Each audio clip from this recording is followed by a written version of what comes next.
Estudo do Evangelho de Jesus, livro de Apocalipse, capítulo 16 de Apocalipse. Eu vinha do templo, uma grande voz que dizia aos 7 anjos: Ide e derramai sobre a terra as 7 taças da ira de Deus. Todas as vezes que passamos por nosso processo de reencarnação, em cada etapa reencarnatória, nós construímos o nosso caminho evolutivo. É importante entendermos isso, senão não tem justificativa Deus colocar as pessoas para sofrerem. Tem uma causa anterior que define esse sofrimento. Então, as pessoas que estão aqui, tendo que reparar a sua consciência para entrar no processo de regeneração, para herdar a terra prometida de Jesus, têm que passar pelas situações de equilibrar a sua consciência. Quem fez o mal, arcará com as consequências de ter feito o mal. Ele foi o primeiro e derramou a sua taça sobre a terra e fez-se uma chaga má e maligna nos homens que tinha o sinal da besta e que adoravam a sua imagem. Então tinha o sinal e adoravam. Então eles sofreram uma chaga má, que era um dos princípios do sofrimento. Este colocou sobre a terra essa marca. A gente tem que ver que a besta ainda representando determinados espíritos, mas também podemos entender que sejam pessoas que reencarnam na Terra com a missão de fazer alguma coisa boa. No meio do caminho, eles criam algo que vai fazer mal para a humanidade, que vai criar doença para a humanidade. Tem que entender os dois sentidos. Sempre que aconteceu, está acontecendo ou vai acontecer. O tempo aqui é passado, presente e futuro. Não tem como a gente definir em que época vai ser. A gente tem que estar sempre raciocinando no momento atual, olhando para trás, olhando o momento atual e olhando o momento para frente. E o segundo anjo derramou a sua taça no mar, que se tornou em sangue como de um morto, e morreu toda a alma vivente. O mar também pode ser entendido como o útero. E se ele se cobre de sangue, se ele está ali ferido, não tem como trazer a vida para a terra. Então o mar aqui já não seria mais o mar água, o mar útero. Podemos também entender a poluição do mar criando grandes problemas, grandes tormentos para a humanidade.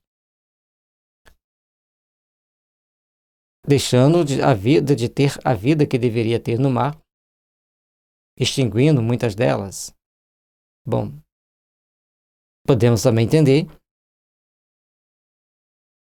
que esse mar de sangue como morto também é um símbolo de transformação para que você fazer morrer os seus maus sentimentos e nascer os bons sentimentos a partir do momento da sua reencarnação.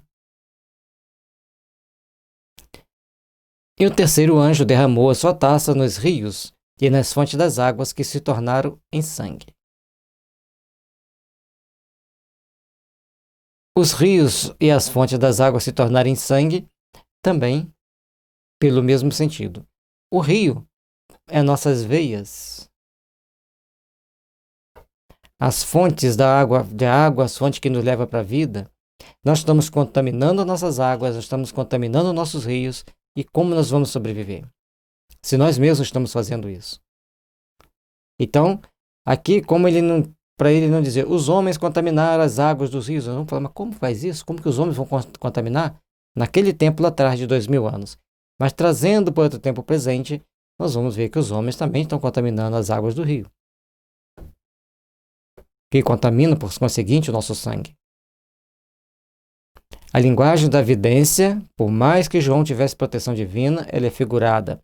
E naquela época ele não tinha como fazer certas descrições daquilo que estamos vendo hoje, porque ele não tinha como falar sobre um carro, um avião, um tanque de guerra, um submarino, um porta-aviões, então ele tinha que criar símbolos, como se fosse isso.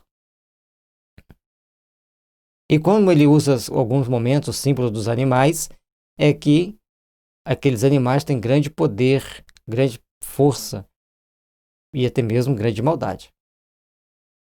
Vamos para o quinto ali.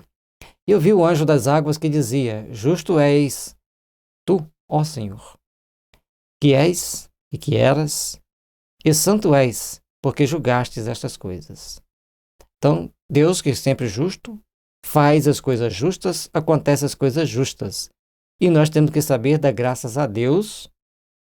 E se temos que blasfemar, aliás, devemos blasfemar nunca, mas se temos que reclamar de alguém, é do próprio homem que não faz o que deve fazer, inclusive nós mesmos.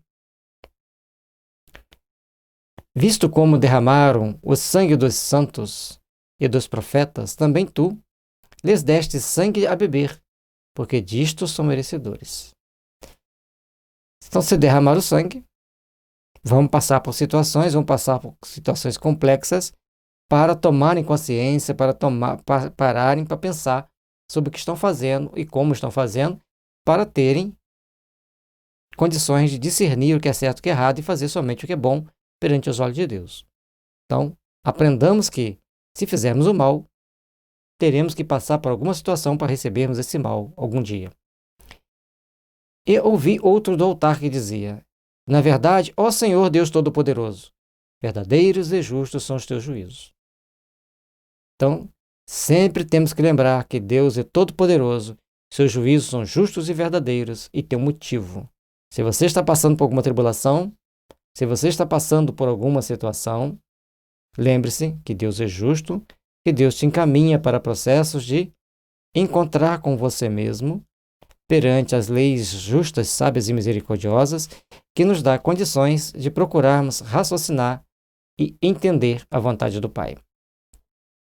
E o quarto anjo derramou a sua taça sobre o sol, e foi-lhe permitido que abrasasse os homens com fogo.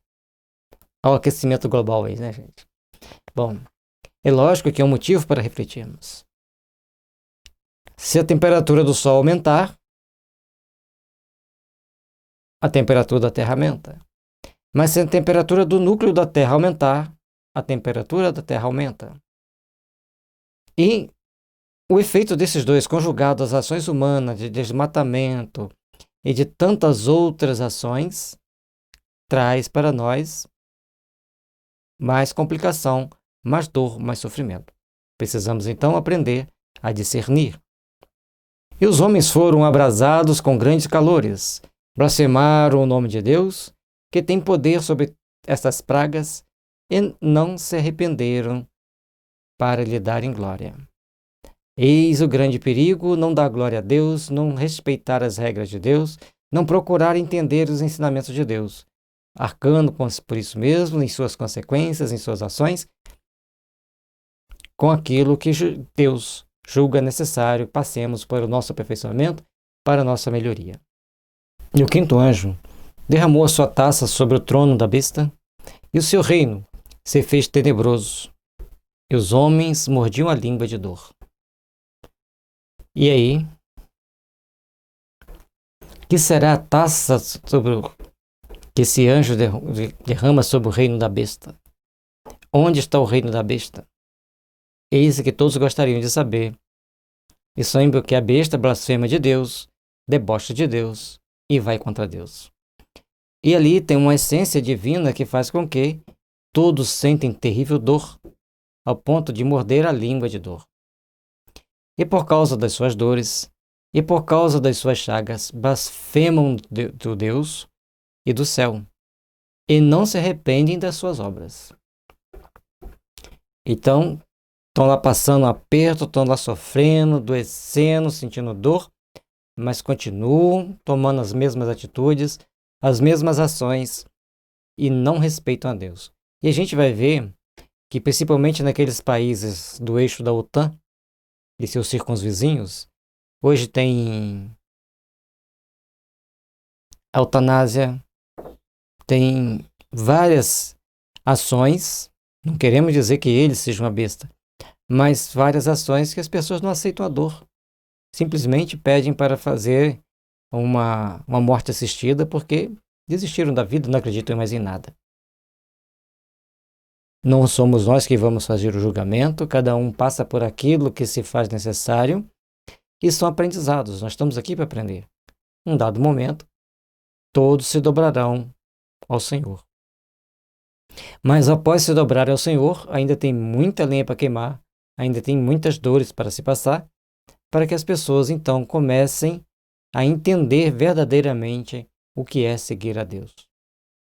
E o sexto anjo derramou a sua taça sobre o grande rio Eufrates, e a sua água secou-se, para que se preparasse o caminho dos reis do Oriente. E da boca do dragão, da boca da besta e da boca do falso profeta, vi saírem 3 espíritos imundos semelhantes a rãs. Mostra que a secagem do rio Eufrates é um símbolo para mostrar que ali está acontecendo algum fenômeno, alguma situação, em que os reis do Oriente terão que arcar com as consequências de uma falta de água. Então, todos têm que passar por certas etapas, por certos aprendizados, por certas compreensões dentro do princípio estabelecido por Deus para o equilíbrio das consciências, das consequências dos nossos atos em nossa consciência. E quando coloca que saem esses espíritos imundos, quer dizer, está se esgotando o mal. E para nós termos cuidado com o que nós falamos, com o que nós expressamos, porque existem essas figuras espirituais no plano espiritual inferior que causam alguns tormentos para todos nós. Porque são espíritos de demônio que fazem prodígios, os quais vão ao encontro dos reis de todo o mundo para os congregar para a batalha naquele grande dia do Deus Todo-Poderoso. E aí, esses espíritos gostam de enganar, gostam de manipular, querem congregar as pessoas para uma grande batalha, para uma grande guerra. As pessoas têm que procurar entender que está tudo em sentido figurado e eles têm que saber de que lado da batalha estão, que muitas das vezes as pessoas que acham que estão defendendo Jesus estão indo mais contra do que a favor. Eis que venho como ladrão. Bem-aventurado aquele que vigia e guarda as suas vestes, para que não ande nu, e não se vejam as suas vergonhas. E vem como ladrão, quer dizer, vem sem avisar. E está com as roupas para não ser pego como se estivesse nu, porque diante de Deus, nossa consciência estará sendo lida pela espiritualidade superior, portanto, nós estaremos nus. Guarde as suas vestes, prepare a sua consciência, esteja com a consciência limpa, esteja com a consciência tranquila, para na hora que for fazer a leitura, é como um pendrive, né? A nossa mente é um pendrive.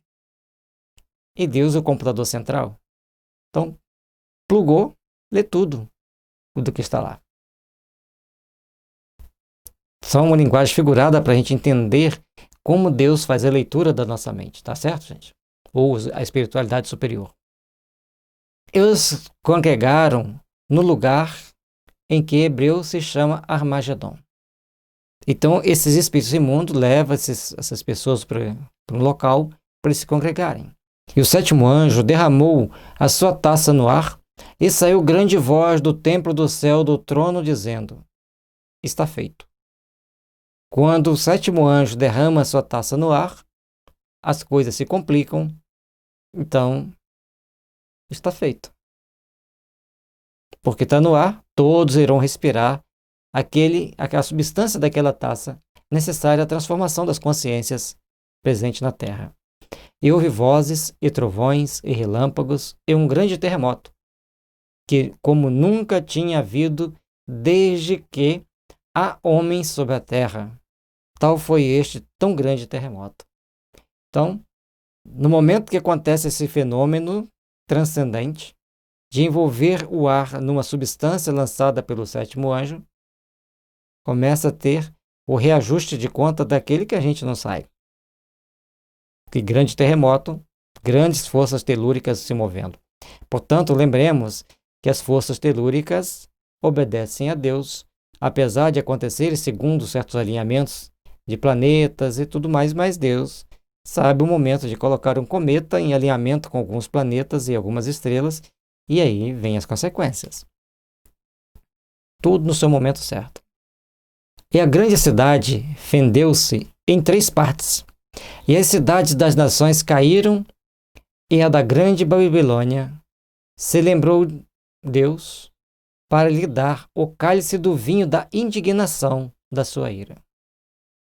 A grande Babilônia, como já disse anteriormente, Babilônia já não existe.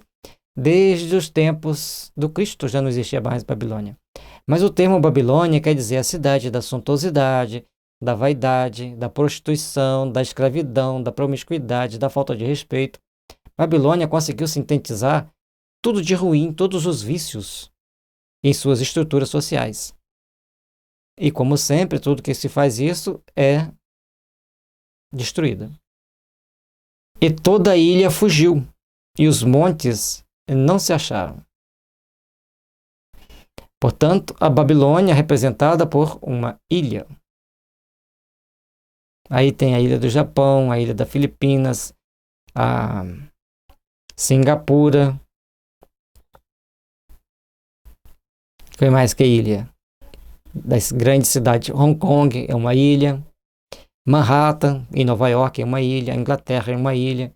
Então, a Babilônia, uma dessas aí, vai enquadrar na Babilônia, que são cidades ricas, aquela que estiver ostentando, que estiver encaixada dentro da lei, é aquela. Mas lembremos que sempre tem um sentido figurado. Quem é a Babilônia do momento? Não cabe a mim fazer o julgamento. A gente está simplesmente colocando ideias para que as pessoas pensem, para a gente saber que Babilônia já não existe, então existe uma Babilônia. E qual é esta Babilônia? É uma ilha, então a gente lembrou dos países ilhas. Embora Hong Kong não seja plenamente um país. E sobre os homens caiu do céu uma grande saraiva de pedras do peso de um talento. E os homens blasfemaram de Deus por causa da praga da saraiva, porque a sua praga era muito grande. Cair pedras do céu, pode ser pedra de gelo, tão simples, né? Nos dias de hoje cai chuva de granizo, mas também pode ser pequenos meteoritos. O talento, isso é uma moedinha de 10 centavos, mas se ele vê quente abrasando, e se forem muitos, vão criar, e como são pedras, não são moedas, vai criar para as pessoas um certo incômodo, um certo transtorno, e a tendência das pessoas é xingarem, é blasfemarem. Então nós temos que aprender que os seguidores do Cristo, aqueles que têm o sinal do Senhor, não blasfemam. Aceitam, protegem-se, tomam as devidas precauções e não tomam ações que venham denigrir a si mesmo, que venham criar problemas para si próprio. Portanto, saibamos, pois, caminhar nesta vida, seguir nosso processo evolutivo com amor e respeito a Deus e às coisas de Deus. Saibamos procurar construir um mundo íntimo de paz, para não termos que passar pelos momentos de grandes dores que podem vir ao longo das próximas etapas encarnatórias. Conforme dissemos, pode estar se referindo. A gente pode ler aqui pensando em alguma coisa que já aconteceu, ou que está acontecendo, ou que irá acontecer. Aqui nesse grande terremoto, certamente é o que irá acontecer.